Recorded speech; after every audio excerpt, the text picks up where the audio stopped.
Hi, my name is Cory, and I'm a CG specialist here at Chaos Group.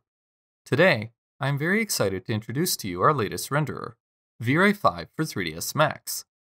In this webinar, we'll cover brand new features and powerful new workflows that enable you to do more than just rendering. Instead, making it easier than ever to get creative and explore different moods and styles with your images. First, we'll go over a few UI updates and then introduce you to the newly redesigned Vray frame buffer, where you can manage your renders as well as do extensive post-processing. We'll then take a look at the new improved sky in Vray 5 that gives you incredibly striking sunsets and sunrises with even more dynamic results. And we'll explore the brand new material library, which gives you a plethora of high-quality and ready-to-use materials, as well as new built-in presets that save you time and enable you to shade your scenes faster. We'll also cover new randomization options, which help you add variety to your textures and to create more realistic-looking results. Lastly, we'll get creative exploring the incredible versatility of the new Vray Light mixer, as well as discover the powerful compositing capabilities available to you right out of the box in Vray 5. Okay, I've opened up a scene here in 3ds Max that I'll be using throughout this webinar. To get started, let's take a quick look at the newly simplified interface in the Vray Settings.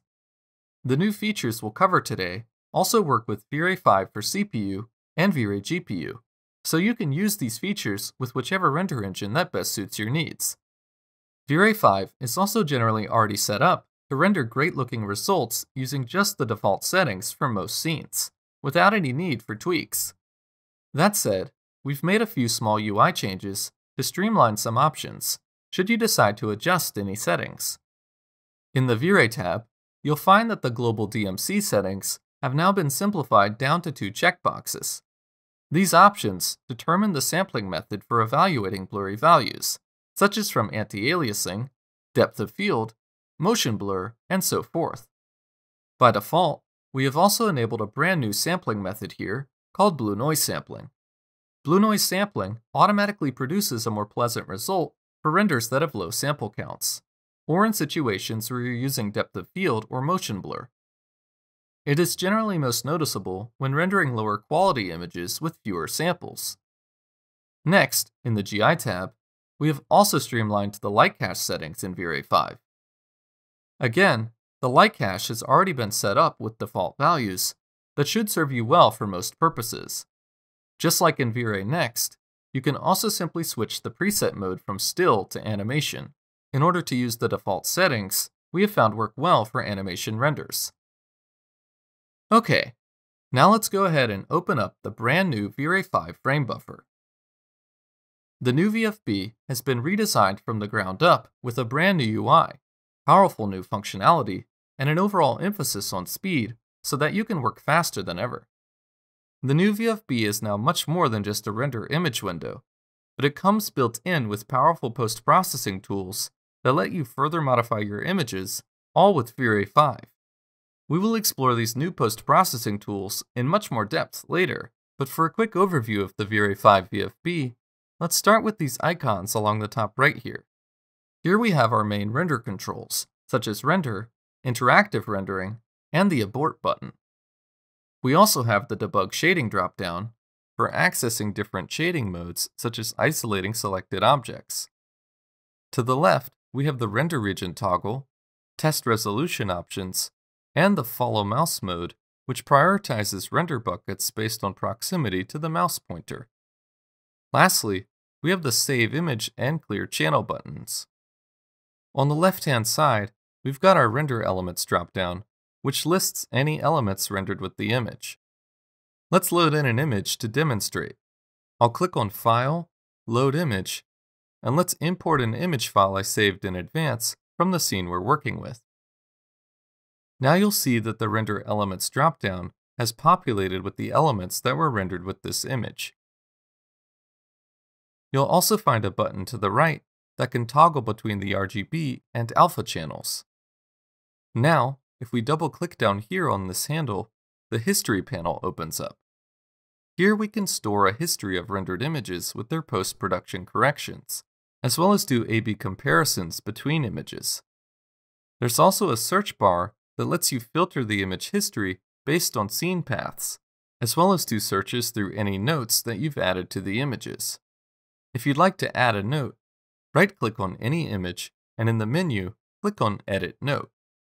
You can also now load in post-processing layers from a saved image, which is something we'll cover later on, as well as choose from familiar past options regarding Vray Settings, or the option to open the scene and images from. Down at the base of the VFB, we also have a toolbar that contains information about the image pixel values and coordinates based on where your mouse hovers. The toggle on the bottom left lets us lock our coordinates when we click somewhere over the image. In addition, we can toggle between raw and RGB corrected pixel values. We can also specify RGB values under the current mouse position, selecting between HSV, web, and 8-bit modes. Finally, in the far right corner, we can open up the Vray message log for more detailed information about a render. Double-clicking the handle on the right here exposes the brand new Layers panel in Vray 5. Here we have a new suite of color corrections and tools for adjusting your image. With this powerful new functionality, you can manage all of your post effects in a layer tree-based editor. For example, to add lens effects, access denoiser settings, or adjust the white balance. If we select the lens effects, you'll see below in the Properties section that if we enable bloom and glare, we can tweak the lens effects controls for our rendered image. If I select the Source RGB option, you'll see here that we can access the light mix and the composite modes as well, which we'll explore together in detail later on. Right-clicking on any layers also opens up a context menu with additional options. There's also a visibility icon in the shape of an eye next to each layer, which allows us to hide or unhide it, effectively turning it off and on. Up above, you'll find icons to create or delete new layers, as well as the option to save a layer tree preset or load in a preset. There's also a quick access icon, allowing you to quickly navigate between different saved layer tree presets. Note that you'll need to specify the path for these presets in the Vfb settings, which we'll explore in a moment. Lastly, you'll find undo and redo buttons here to the right. Finally, the Stats tab here allows you to review useful information about your scene. The Stats tab changes depending on the scene and rendering mode, but it generally offers performance and memory tracking data. Back over on the left here, we have a few drop-down menus for accessing familiar Vray options, as well as a View menu, which gives you options for changing the display color space, zoom amount, channels, color clamping, and so forth. Let's also take a quick look at the Vfb settings in the Options menu. Here, you'll have controls for the render view and render region, setting your Vfb history folder path and other history options, and a tab for specifying your layer preset's path location. There's also a toggle to show advanced settings for all the tabs, offering further options for customization.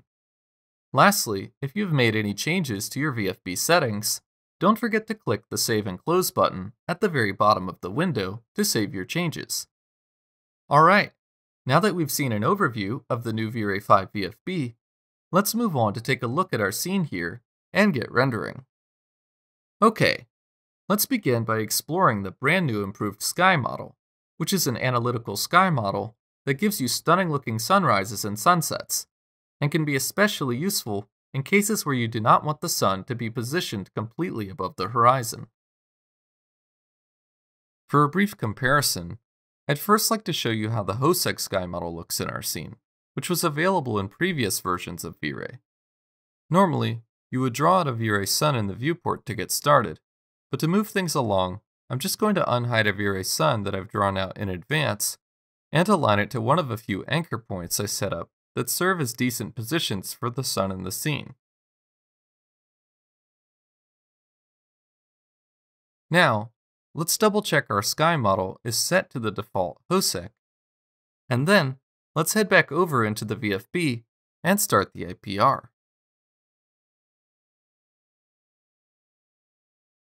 Alright, you can see here we have a decent looking sunset with some bright yellow light coming in through the window. Now, let's save this image in the History panel for comparison later by pressing the green plus icon. Okay, let's now switch the sky model from HOSEC to the new improved model available in Vray 5.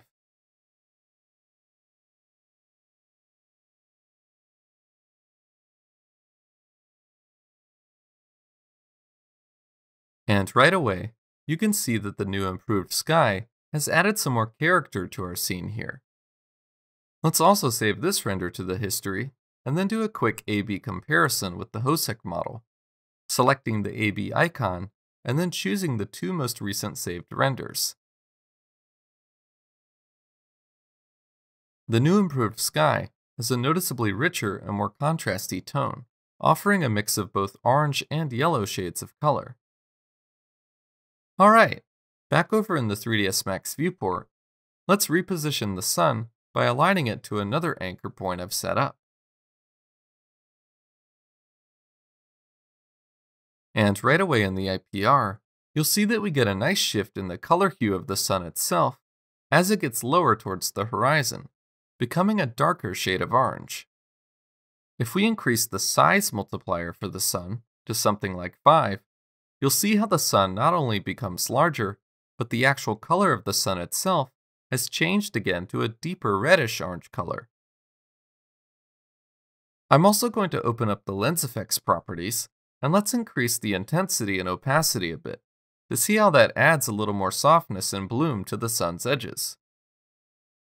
Now you can see how using the new improved sky model, you can easily get much more dynamic lighting scenarios to play with, simply by changing the sun's position or size in the scene.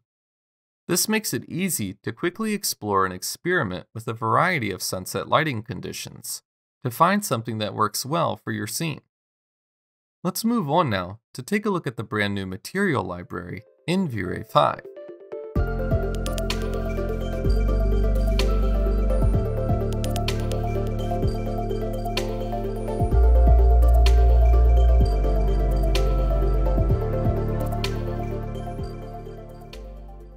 You can see that I've gone ahead and made a few adjustments to our scene's lighting setup here, and blocked out the window by adding a new material to it, so that we're using only artificial lighting from here on. I've also temporarily switched cameras here, just for a moment, so I can show you the full room with the new lighting setup. Okay, let's explore the brand new material library by clicking on this icon here to open up the asset browser. Vray 5 now comes with more than 500 ready-made materials, and as you can see on the left-hand side, the material library gives us a bunch of different categories to choose from. For example, materials range from bricks, stone, and tiles, to furniture styling categories such as leather, fabric, and foam, to a variety of more eclectic categories such as emissive and diagrammatic materials. And if you're not sure where to look, you can also use the search function to locate materials. Altogether, the material library is a great time saver, with the new asset browser making it possible to save, find, apply, and organize your materials. You can further customize the materials to your liking as well, allowing you to take a material as a starting point and then tweak it to your satisfaction from there. Then, custom materials can be saved as .mat files and then added to the asset browser. We'll provide a link in the description of the video, which will let you access a new tool that is in beta, which automatically creates thumbnails and does everything needed to add your custom materials to the library. Alright, let's see about applying some materials in our scene, starting with the couch and chair here. Back in the asset browser, let's navigate to the leather materials and choose a black leather material like this one. If we want to inspect it a bit more closely, we can right-click on it and choose Preview to inspect the larger preview of it, and also get information about the submaps used. Note that we can also right-click and add this material and others to our favorites, which can then be accessed from the right-hand flyout panel for future use. Okay, let's go ahead and start the IPR so that we are switched back to our close-up camera here.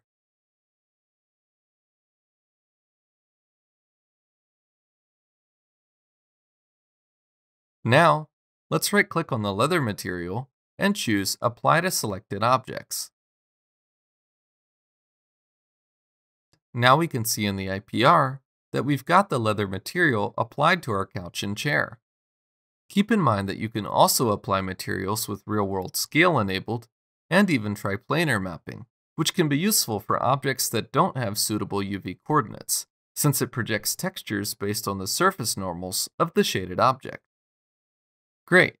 Now let's apply another material to this group of geometry, including the table here. I'd like to use something metallic this time. You'll see that we've got a variety of metals to choose from, including ones that have patterns, paint, galvanization, or weathering, and so forth. In this case, I'm going to use the titanium metal material by simply right-clicking on it to apply it.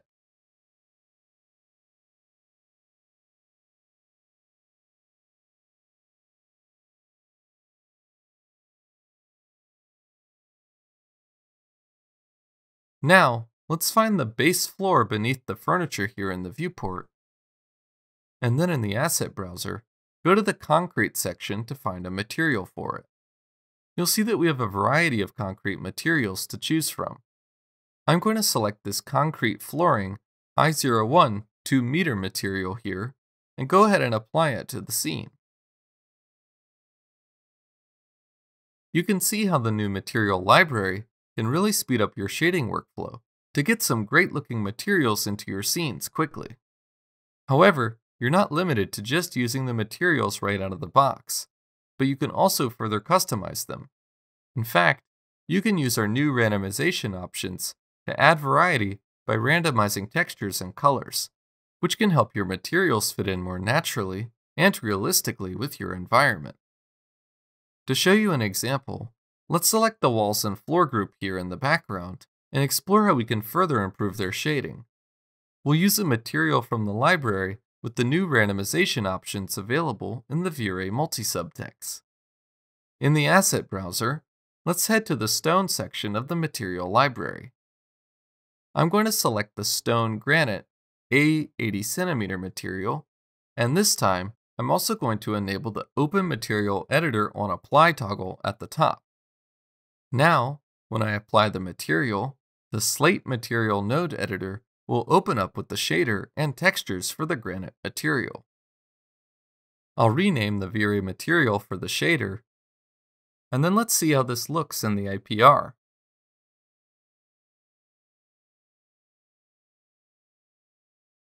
Alright, that's a good starting point, so let's save it to our VFB history on the left here, so we can compare it with the randomization adjustments we make next.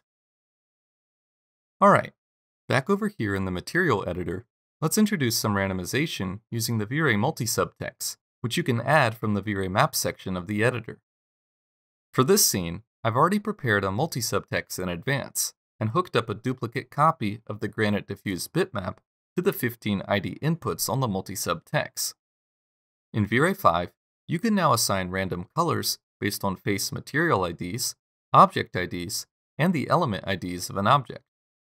I have the getID mode set to random by element because my wall and floor tiles have 15 different element IDs that I randomly distributed in advance. There are also 3 new parameters you can tweak: random hue, random saturation, and random gamma. These 3 parameters control the post-process randomization of colors, with their inputs being a percentage of the hue, saturation, value, or gamma range. Together, these new randomization options are a useful way to add variety to a scene and make it more realistic. To demonstrate, let's go ahead and crank up the random hue to 50 so we can see how this works, and then plug the multi-subtext into our Granite Materials Vray material. You'll see that the random hue effect becomes quite pronounced, with different hues appearing all over our tiles. However, it's far too strong for my taste. Let's bring it back down to something low like 10, to avoid getting any tint that is too colorful and prominent.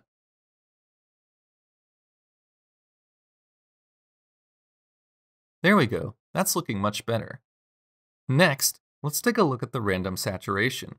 I'm going to increase it to something very high like 100, just so you can see its effect.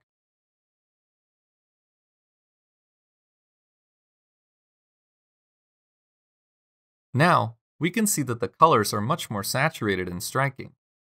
Again, it's too overpowering like this though, so let's lower that down to something like 20.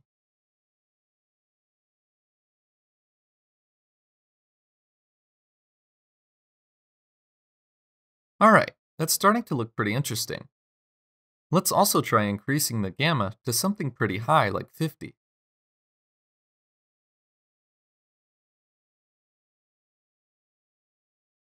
You'll see that this is creating a lot more contrast for some of our tiles, making many of them appear much darker. Let's bring the gamma back down to a value like 10.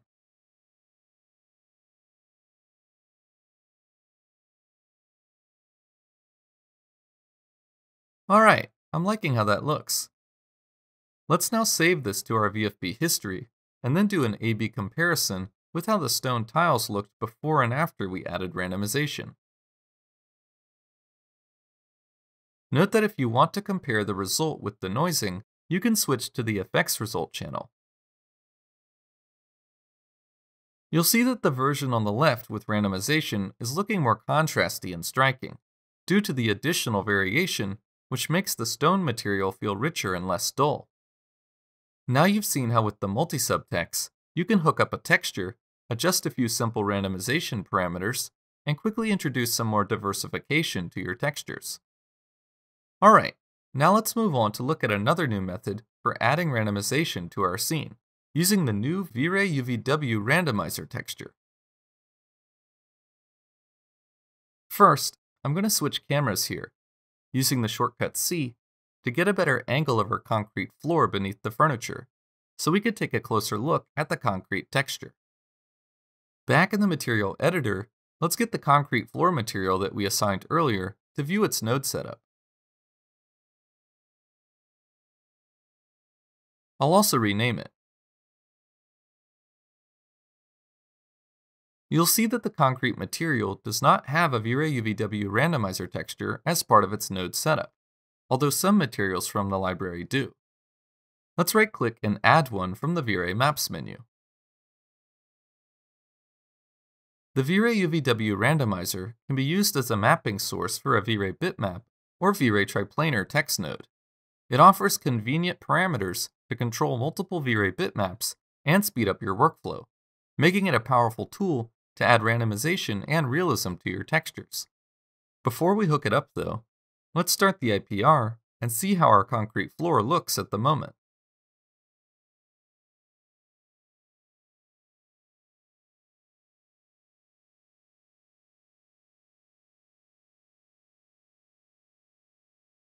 As you can see, the concrete floor has a pretty repetitive and noticeable pattern to it. Let's save this render to our history so we can do a comparison later, and then see how we can use the Uvw Randomizer to randomize this pattern and create something more subtle and interesting. In the parameters, we'll first need to select a randomization mode. I'm going to enable the brand new stochastic tiling method checkbox, which changes the mapping based on the UV tile. Now, we just need to plug the Uvw Randomizer into the mapping source inputs for all the respective bitmaps.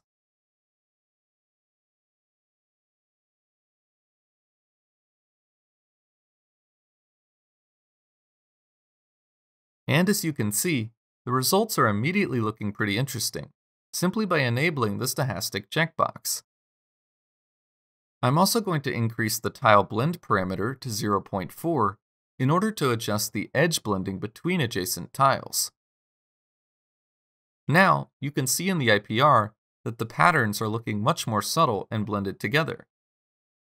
We can also further tweak the variance settings below to create even more randomization. The variance section lets us control the min and max range in which the scale, offset, and rotation parameters are applied. Let's change the variance's U scale percent so that it scales on the U axis from 100 to 150 in order to further diminish the visible patterns in the texture.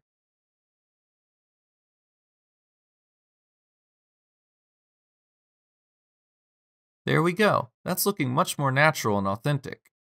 As a final step, let's save the render to our history, and then do an A/B comparison with our previous image to see how the randomization improves our result.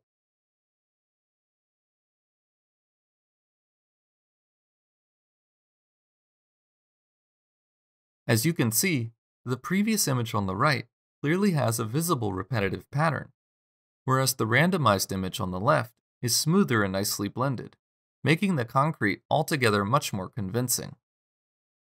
Now that we've explored a few new methods for adding randomization to your textures, let's take a closer look at some other new material features that we've introduced with Vray 5.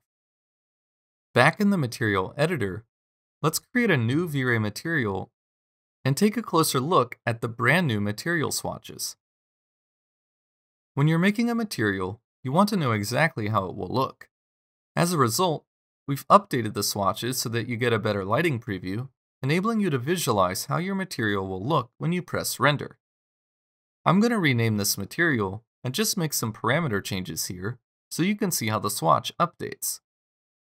Now, you'll see that you get a more accurate render preview of the material when adjusting parameters, such as increasing the reflection or tweaking the reflection glossiness, and so forth. And if you enable the Show Background in Preview option, you'll find it easier than ever to understand your material's reflectivity, helping you to visualize how your material will look when rendered. Altogether, the new swatches give you an accurate sense of your materials as you work on them, so that you can be confident in the results you'll get when you press render later. Speaking of material improvements, let's create another Vray material and see how we can use the brand new built-in presets to create a chrome material.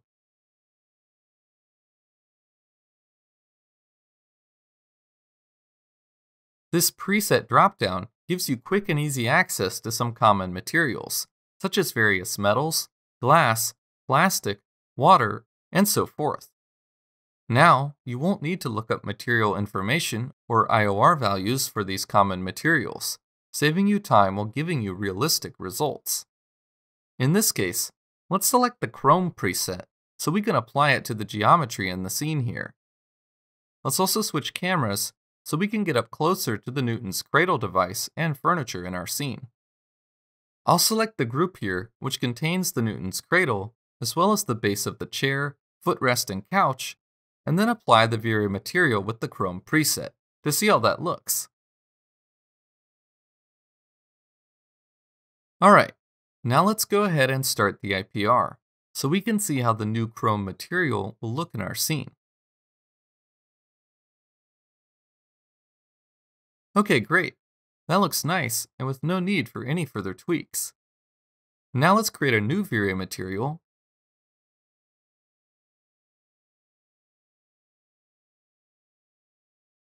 and name it Water Material. Then, I'm going to select the Water Material preset. Now, let's also switch back to our main camera again, so we can apply it in our scene and start the IPR. I have already set up some geometry to apply the water on in advance, so I'm first going to unhide it.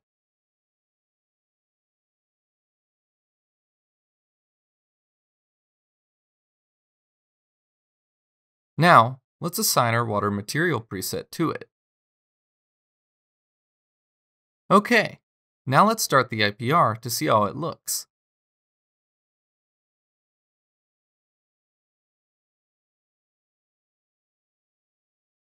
Alright, great.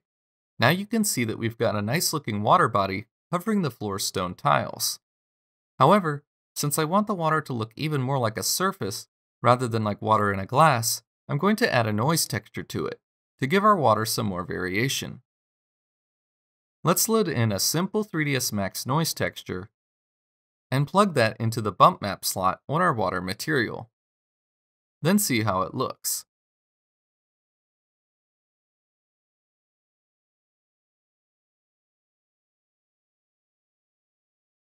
Okay, this is a good start, but let's try lowering the noise size down to 20.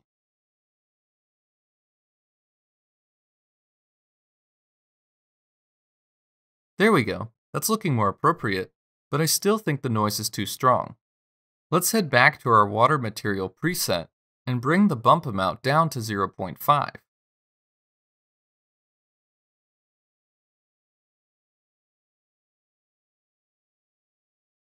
Now, that's helping to break up the reflections without overdoing it, and giving us the subtle appearance of a surface. Starting with a basic material preset, you can see how further fine-tuning things with textures or tweaking parameters can get you customized results quickly to best suit your scene. Now, let's move on to apply a few presets to the flying car in the background, exploring even more ways to achieve customized results. First, I'm going to turn on this garage light in the background here, so we can better see the car and any changes we make to its materials.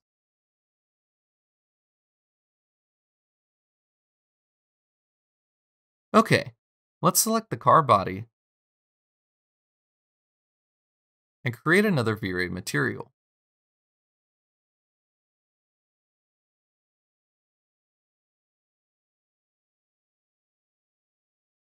This time, I'm going to select the plastic material preset.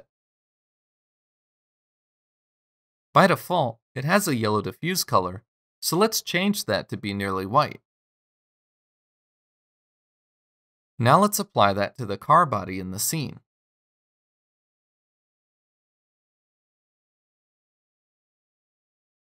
Perfect. Next, let's apply a material to the wings on the car body.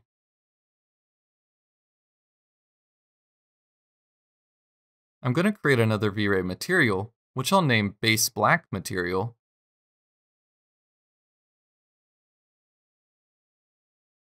And then let's choose the Plastic preset once again.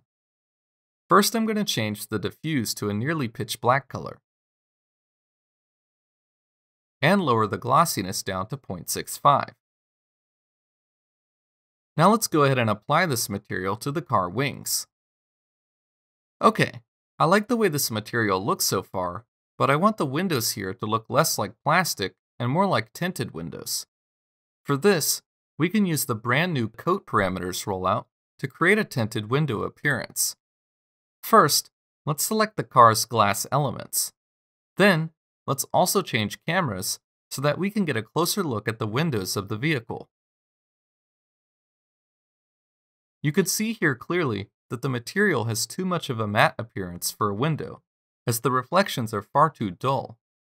To fix this, let's duplicate our material and rename it Glass Material. Then, let's head to the Coat Parameters rollout below. The new coat layer is easy to set up and faster to render than a blend material, with straightforward parameters that make it easy to get a nice looking result. For example, let's increase the coat amount to 1 and then apply this material to the windows. You'll see that the coat amount controls the blending weight of the coat layer, with 0 meaning no coat layer, while higher values blend the coat gradually. Since we set the coat to 1.0, we're getting nice sharp reflections now in our windows. Now let's tweak the coat IOR to affect the reflections a bit, and increase it to something like 2.2. This is helping to create a subtle increase in the intensity of the reflections here. Note that the coat glossiness controls the sharpness of reflections, meaning a value of 1 would give us perfect mirror-like reflections. Since the glossiness is already at 1, we can see the reflections quite clearly. Let's now give the coat a bit more of a colored tint, using the coat color swatch. There we go. That's looking like a nice tinted window, while also still keeping the coat color fairly subtle. Now that you've seen how we can tweak our material presets to add more interesting characteristics like a reflective coat layer, let's move on to explore another brand new rollout, the Sheen Parameters. Let's switch cameras to a shawl we have draped across a chair in our scene. Which you'll see in the IPR here is currently set to a default Vray material. Let's take a look at how we can use the Sheen parameter to make it appear more like fabric. Let's select the shawl and then create a new Vray material, which I'll name Cloth Material.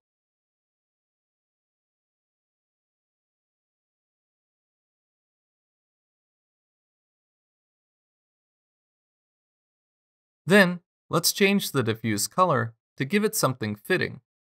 In this case, I'll try a brown color. Then let's set the reflection to a light brown or beige. I'm also going to bring down the glossiness to 0.65.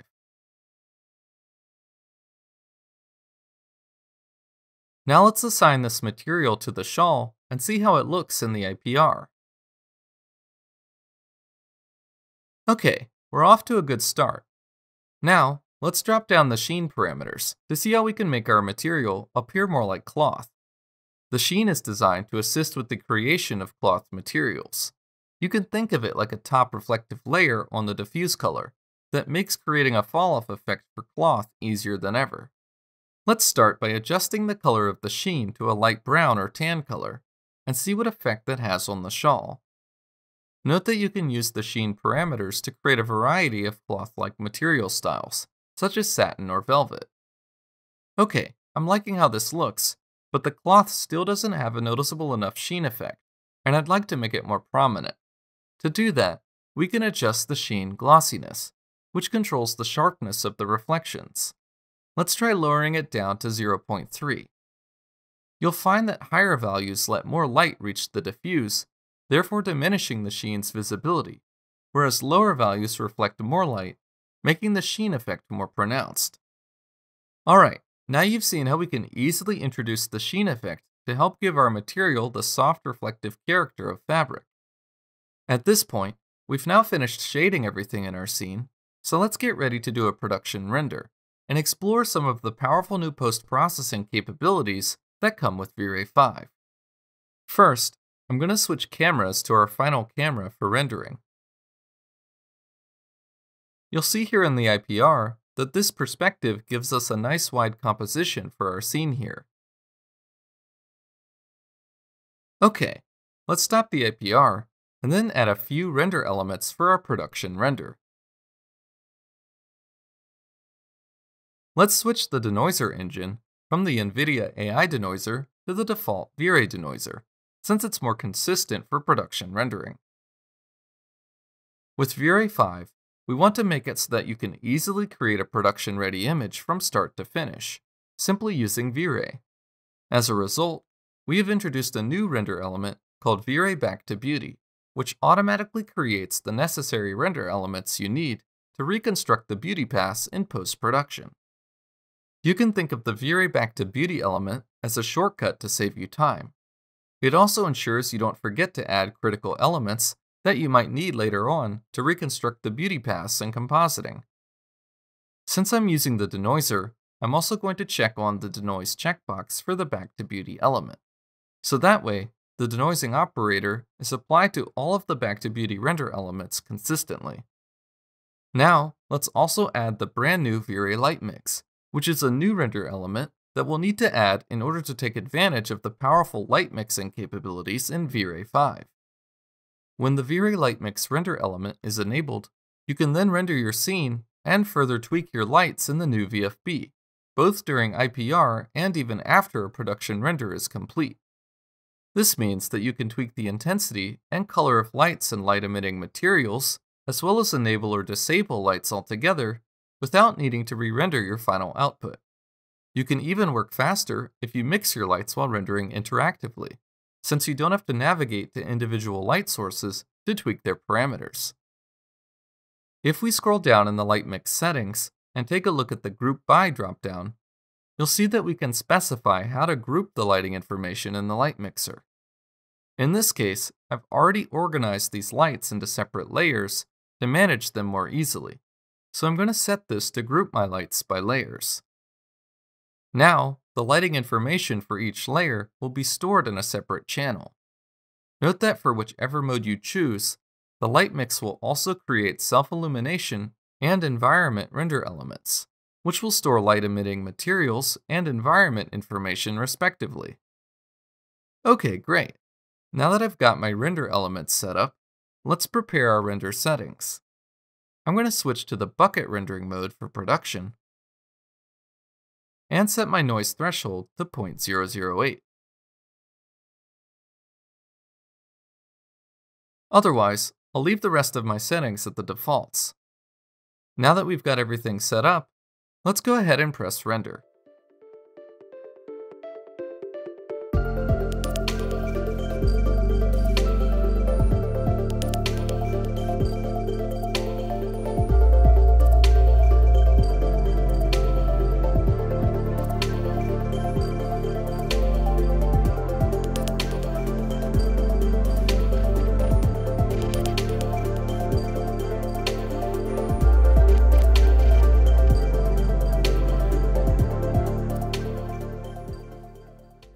Alright, great.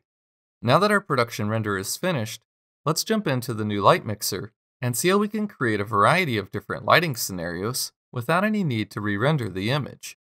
To access the light mixer, open the right-hand Layers panel, and then simply select the source layer in the layer panel hierarchy. We're already on the light mix mode, but if it says source RGB or composite, you can easily switch to the light mix mode at the top of the properties section. You'll see in the light mix parameters below that we have a UI which lists all of the lights, grouped by the layers that I set up in the scene. There are also various options available, such as the ability to save and load light mix presets, send light mix modifications to the compositor, or even transfer our light mix tweaks back to the lights in the scene. Alright, let's explore how we can build a new lighting scenario here from the ground up, starting with toggling off the All checkbox at the top. You'll see that our render is now pitch black as no lights are enabled at the moment.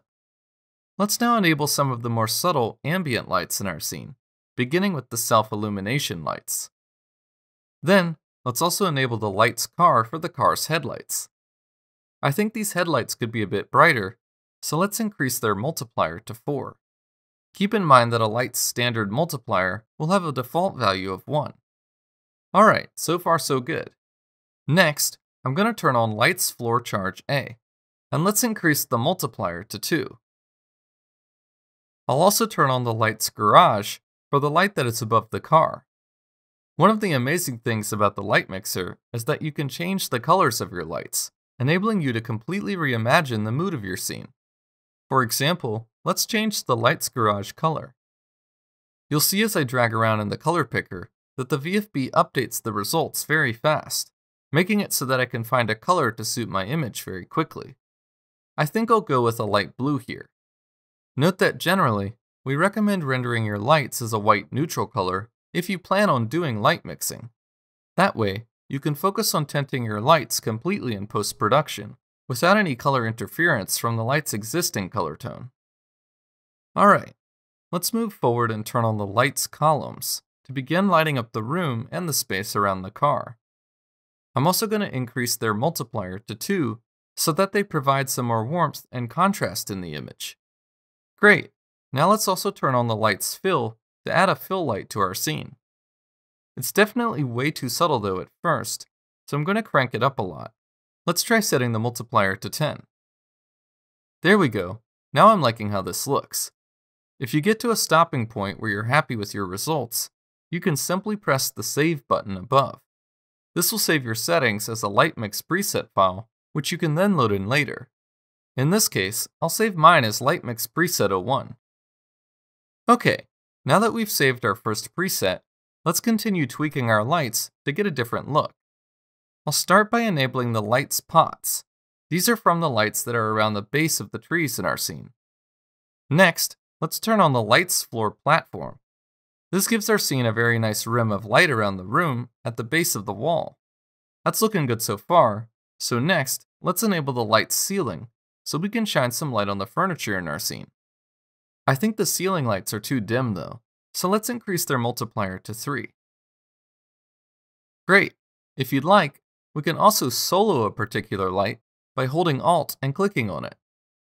This will turn off all other lights except the one you clicked on. Then you can Alt-click on it again to return to your lighting setup as you had it. I'd also like to change the color of the ceiling light to something warmer. Let's try a slightly yellowish color.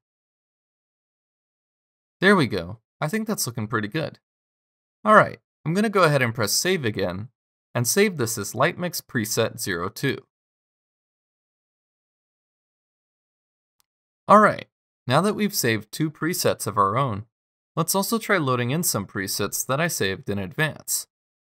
Pressing the load button here, let's load in this preset called Lightmix Preset 03. And there we go. You can see that it is loaded in just fine, and our Lightmix settings have updated to reflect the different colors and multiplier values for the lights, and we can even further tweak this if we wanted to. Let's go ahead and load in the Lightmix Preset 04 as well.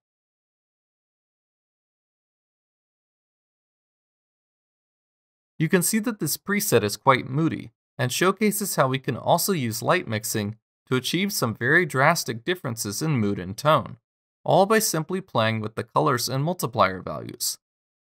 And if you'd like to quickly compare saved presets, you can simply click on the Recent Presets icon here and switch between the Lightmix preset files we've loaded in to preview them. Note that the Recent Presets path location checks in the latest loaded preset files folder. We can also simply press the up and down arrow keys to switch between the recent presets very rapidly for comparison. Now, you can see how using the light mixer, we can quickly create a bunch of different lighting moods using a single rendered image, as well as save and load presets, and without needing to re-render anything. This saves you time while allowing you to explore different creative looks, all within the new Vray 5 VFB. And that's not all.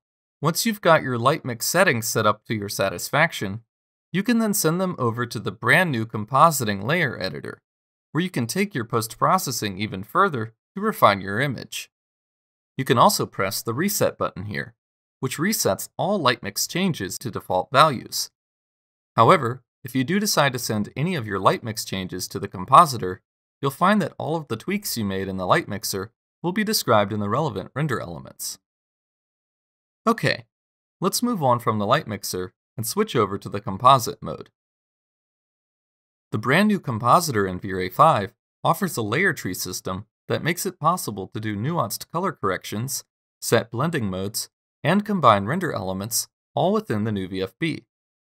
You'll see that all of the Back to Beauty render elements were neatly organized into a folder for us here.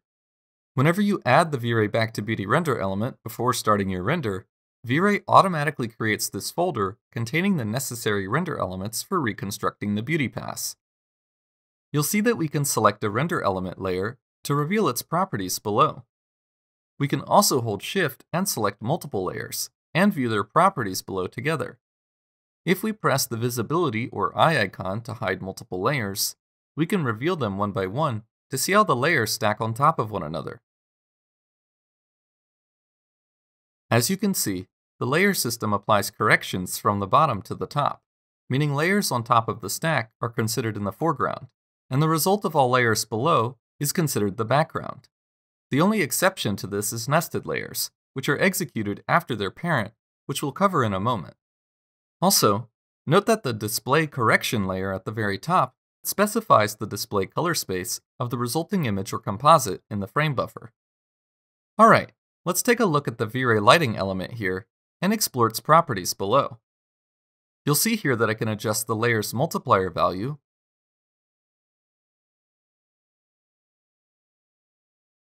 control its opacity, and select from a wide variety of blending modes at our disposal. Alright, let's explore how we can do some further color corrections here to improve our image. With color corrections like exposure and white balance, you can choose to apply them to a single layer instead of the entire composite. To do this, simply select a layer and then create a new correction, or you can drag a correction layer onto another layer. Let's select the Vray reflection layer, and from the Create Layer dropdown, let's add a curves correction. You'll see that the curves layer has been applied to the Vray reflection element specifically, as indicated by the downward arrow icon that is pointing to its parent. Now, let's tweak the curves a bit to help boost the reflections in our image. If we double-click on the curve, we'll create a new Bezier point. We can drag on its handles to tweak it, or right-click on the handles to get a context menu, where you can choose from different interpolation modes, or edit the point values to input specific X and Y coordinates. If we right-click elsewhere in the curve editor, you can switch the graph's theme, save and load B-curve files or ACV curve files from Photoshop, or enable the snap to grid mode. We can also select between different RGB channels to tweak those colors specifically. For this image, I'd like to simply increase the strength of the reflections without altering their color, so I'll just click and drag this point to bring out the reflections a bit. Okay, great! Now that you've seen how we can do color corrections using curves, let's take a look at another powerful new correction tool, the filmic tone map. First, let's deselect any layers and then create a filmic tone map correction so that it is added to the top of our layer tree. The filmic tone map allows you to control different types of mapping curves as well as apply gamma correction and select a color space. Tone mapping is the process of rescaling the high dynamic range values in an image to within the visible interval. This is usually done in a non-linear fashion, for example with a custom curve, and the user has control over the parameters of the tone mapping operator. Note that all our filmic tone map operators act globally on the image and lack any local function. Let's take a look at how the different tone map types here impact the image by clicking on the dropdown. I'll first select the linear type. Now, we can use the up and down arrow keys to switch between the different types for a quick comparison. As you can see, each tone map type has a different effect on the overall light and dynamic range of the image. In this case, I'm going to leave it on the power curve option, and then let's make a few more tweaks below. The toe and shoulder controls here allow you to adjust the tone map's curve, which you'll see adjusts along with the image when I bring the toe length slider down. Let's also adjust the toe strength.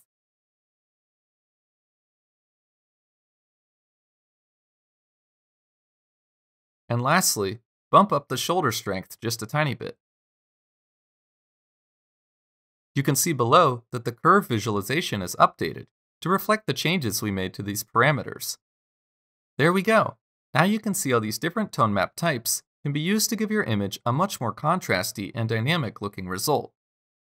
Once I've finished compositing, I can also save my layer tree setup as a preset by simply clicking the Save Layer Tree Preset button up top. I'll save this as Layers Preset 01. Note that layer tree presets are not scene unique, meaning if you save a layer tree preset with composite corrections, you can also use the preset with another image, so long as the image is rendered with the same render elements that are saved with the preset. You can also easily save universal presets that exclude any composite or light mix corrections if you only add and/or modify layers above the source layer. Just to show you what it would look like to load in different settings, let's click the Load Layer Tree Preset button to the right, and select Layer Preset 02, which is a preset that I set up in advance. Now you can see that the new layer tree has replaced the one that we had just set up. And the results are clearly visible, as our image has a noticeably warmer look and feel to it. Now, similar to the light mix presets, we can also use the quick axis icon to quickly switch between different presets for comparison. Note that the quick axis searches for presets at a path you specify in the Vfb Settings, under the Layers tab. When you're all done compositing and happy with your image, just don't forget to save your render out of the VFB by clicking on the Save icon. If you click and hold on the icon, you will get a drop-down with additional options that let you save all channels to separate files, or save all channels to a single file using the EXR or VR image formats. In this case, I'll save all channels to a single file as a VR image.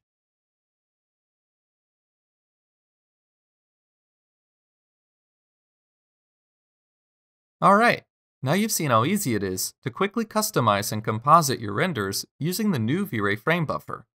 With a powerful suite of color correction controls, blending modes, and the ability to tweak specific render elements to your liking, you can now go beyond rendering to get stunning looking production images, all within V-Ray 5. Now, I'd also like to mention a few more features available to you in V-Ray 5. We've added a brand new car paint material and flakes material, which have more precise flakes filtering and reduced memory usage to get you stunning and photorealistic looking images. In addition, we've also added material presets to the V-Ray Hair Next material. you'll find a wide selection of hairstylings out of the box, ranging from natural colors like sandy blonde or dark brown to dyed hairstyles like scarlet red or even white fur. Just like with the Vray material presets, once you select a hair preset, you can further customize and tweak its parameters to find a look that's most suitable for your image. We have added a new exposure value setting, which lets you input a straightforward exposure value to control image brightness.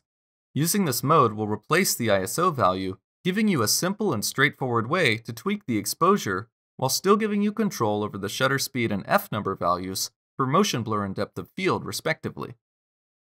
We also now support an experimental out-of-core GPU render mode, specifically for CUDA graphics cards. When your GPU runs out of memory, or triangle mesh data is no longer needed, out-of-core takes this data out of the GPU memory and stores it in system RAM. This way, you have the option to render on GPU, even if your scene exceeds your GPU VRAM limit. Note that since this is currently an experimental feature, it is not yet supported for RTX cards. Light path expressions are a very powerful and advanced tool within the Vray Light Select render element, which allow you to extract specific lighting events from the scene to a separate channel. This gives you very fine control of the image in compositing. For example, to capture the global illumination that comes from the environment only. You can check out our documentation if you'd like to learn more about light path expressions and how to construct them.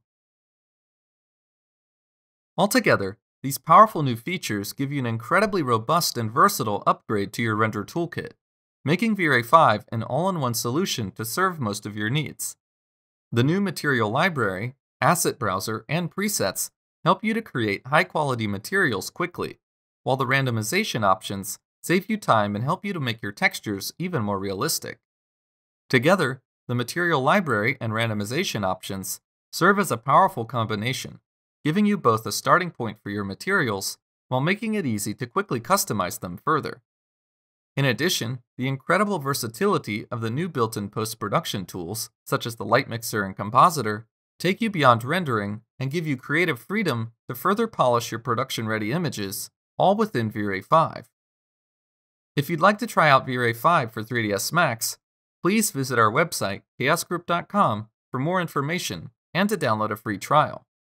If you have any further questions, please feel free to check out our docs page for additional information about these new features as well. And for the latest updates, click subscribe on our YouTube channel, Chaos Group TV, for more videos about new products and releases. Thanks for joining me for this webinar session, and I hope to see you next time.